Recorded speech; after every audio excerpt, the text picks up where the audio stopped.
For by grace you have been saved through faith, and that not of yourselves. It is the gift of God, not of works, lest anyone should boast. For we are his workmanship, created in Christ Jesus for good works, which God prepared beforehand that we should walk in them. Ephesians 2:8-10. Zig Ziglar once said, "Repetition is the mother of learning, the father of action, which makes it the architect of accomplishment." Food for thought. Hello, welcome, and thank you for joining us for this brief preview of the final lesson for this quarter, lesson number 14, Ephesians in the Heart. So what can you expect in this week's lesson? That's right, repetition and reminders. This week, you will be reminded of all the salient points brought out in our study of Ephesians chapters 1-6. Here are a few of those points. Number 1, in Christ we are blessed with all spiritual blessings. Do you remember any of those blessings mentioned in lesson number 2? Number 2, Christ came to break down the barriers that separated us from God and from each other. He came to bring peace to our vertical and horizontal relationships.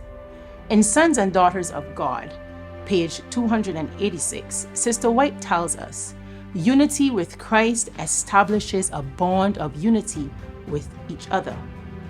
This unity is the most convincing proof to the world of the majesty and virtue of Christ and of his power to take away sin. The closer our union with Christ, the closer will be our union with one another. Number 3, we are the church of the living God, and we are called for a purpose. What is this purpose? Testimonies to the Church, volume 6, pages 12 and 13 tells us, the purpose which God seeks to accomplish through his people today is the same that he desired to accomplish through Israel when he brought them forth out of Egypt. By beholding the goodness, the mercy, the justice, and the love of God revealed in the church, the world is to have a representation of his character. Not to this world only, but to the universe are we to manifest the principles of his kingdom. Number 4, we are called to walk, to work, and live in unity. We are to be one with each other and with Christ, and in Christ, one with God. Number 5, we don't give to receive. We receive so that we can give. Freely we have received God's love. Freely we are to give love. Freely we have received God's grace and forgiveness. Freely we are to offer grace and forgiveness.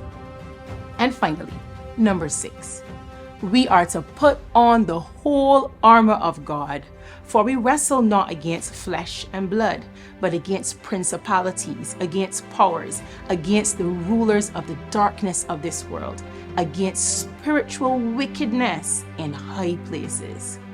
I encourage you to study your lesson this week to review these and the many more life-changing truths being repeated for our learning. And as you study, ask yourself this question: what character-building truths have I implemented or can I implement in my life after studying the book of Ephesians? Have a fantastic week. If you found this lesson preview helpful, please like, share, subscribe, and comment.